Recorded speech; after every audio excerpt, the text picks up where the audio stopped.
सर्वत्र टीकेनंतर कृषी मंत्री माणिकराव कोकाटे गेले काळारामला शरण।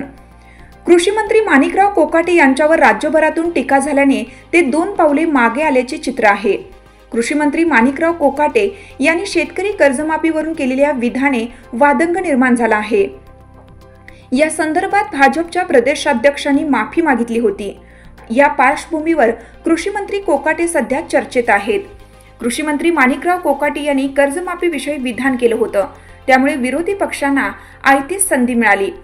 यांच्या वक्तव्यावरून विविध शेतकरी संघटना आणि विरोधकांनी महायुती सरकारला घेरले, त्यामुळे सरकार बॅकफूटवर गेल्याचं चित्र आहे। या पार्श्वभूमीवर राष्ट्रवादी काँग्रेस अजित पवार पक्षाचे नेते आणि मंत्री माणिकराव कोकाटे यांनी काल रामनवमीच्या निमित्ताने काळाराम मंदिरात जाऊन दर्शन घेतले। राज्यातील शेतकऱ्यांच्या समृद्धीसाठी मी आज प्रार्थना केली। सर्व शेतकऱ्यांच्या अडचणी दूर करण्यासाठी शासन कटिबद्ध आहे, असं त्यांनी यावेळी सांगितलं। एकंदरीतच राज्यभरातून कृषी मंत्र्यांवर टीका करण्यात आली होती।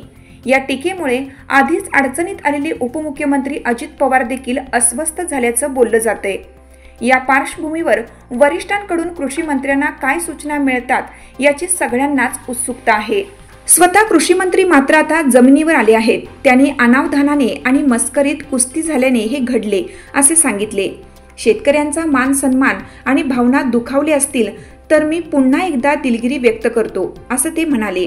गेल्या 8 दिवसात राज्यात सगळीकडे अवकाळी पाऊस झाला आहे, त्याचा मोठा फटका शेतकऱ्यांना बसला। राज्य शासनाकडून तातडीने पंचनामे करण्याचे आदेश देण्यात आले आहेत। राज्य शासनाकडून शेतकऱ्यांना निश्चित भरपाई देईल, मात्र नैसर्गिक आपत्तीमुळे होणारे नुकसान कमी व्हावे यासाठी आज जाणीवपूर्वक मी काळाराम मंदिरात जाऊन दर्शन घेतल्याचे त्यांनी सांगितले। शेतकरी समृद्ध व्हावेत, सुखी व्हावेत अशी प्रार्थना केल्याचे कृषी मंत्री कोकाटे यांनी सांगितले।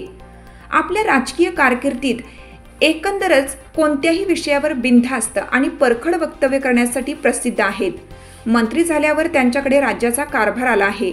राज्याचे मंत्री असले तरी त्यांचा मूळ स्वभाव हा परखड असल्याने हे राजकीय मोहोळ उठल्याचे त्यांचे समर्थक सांगतात। लोकमान्य न्यूजसाठी संचालक लक्ष्मीकांत शिंदे, नाशिक।